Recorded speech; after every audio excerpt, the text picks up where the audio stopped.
Do you want to know how to get the best heal results for your nano brows? Then you need to learn these 3 important tips.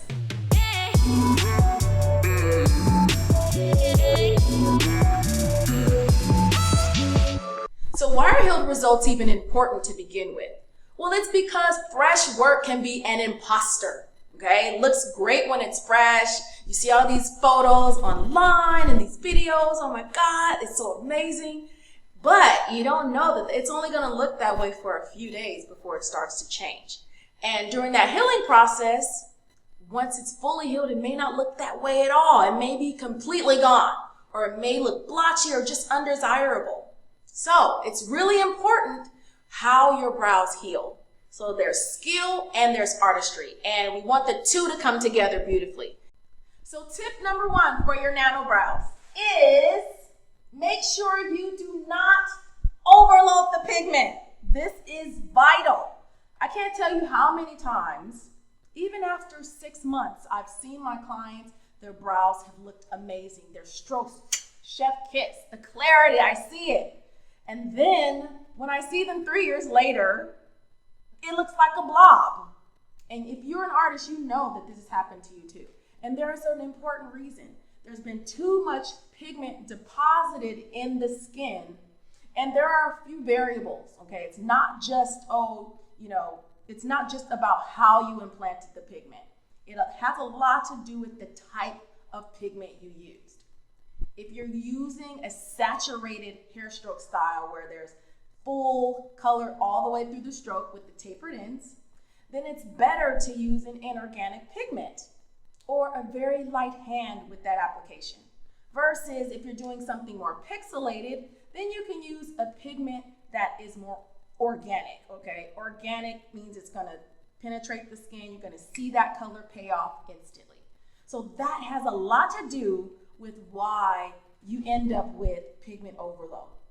The wrong pigment for the type of technique you're using. That's just one reason, okay? It's an important tip. Tip number 2 is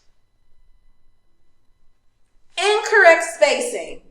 This is really important. This is something I see all over the internet. And a lot of it comes from the fact that you have not had 2 and 3 years of experience with nano brows, and it's not your fault. A lot of times you don't really see artists posting their healed work 3 years down the line or 2 years down the line. So you have a false sense of what these brows will actually look like long term. But here's what they actually will look like.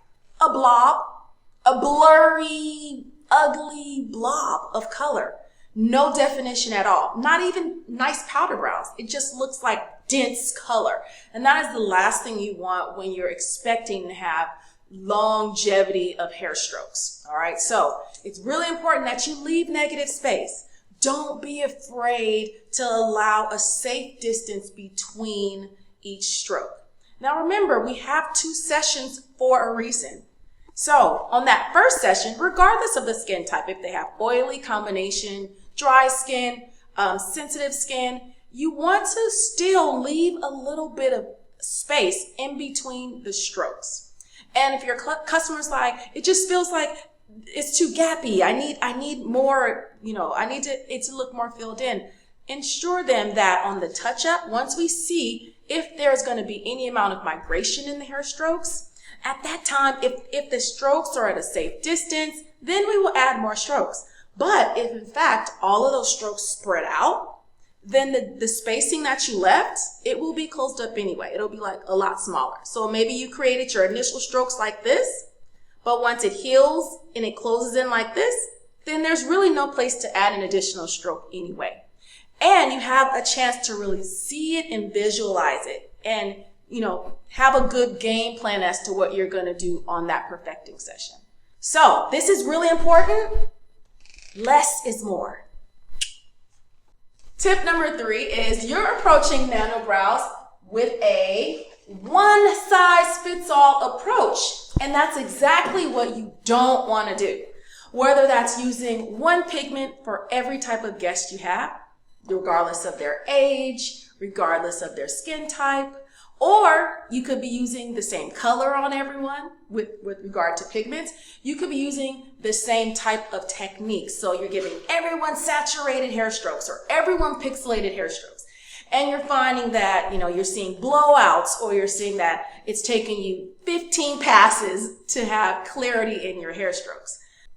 You might also be using the same needle configuration or the diameter on all of your clients. Approaching thin skin, delicate skin, and thick skin the same way is a no-no. All right, so using the same needle configuration on somebody that has very delicate skin and someone that has scarring, you may want to make adjustments, and that can affect your long-term healed nano brow results.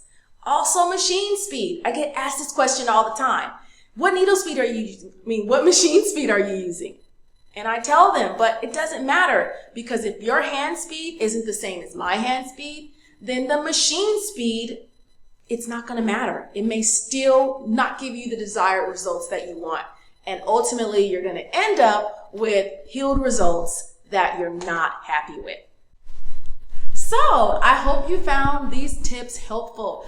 Trust me, they are going to positively affect your nano brow healed work. You're going to be patting me on the back soon. I know it.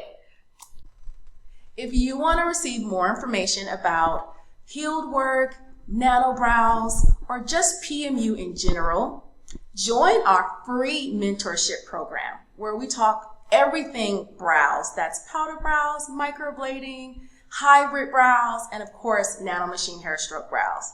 So that information is in the description below. Or if you want to learn more about retention, we have an amazing new class called Nano Brow Mastery Retention.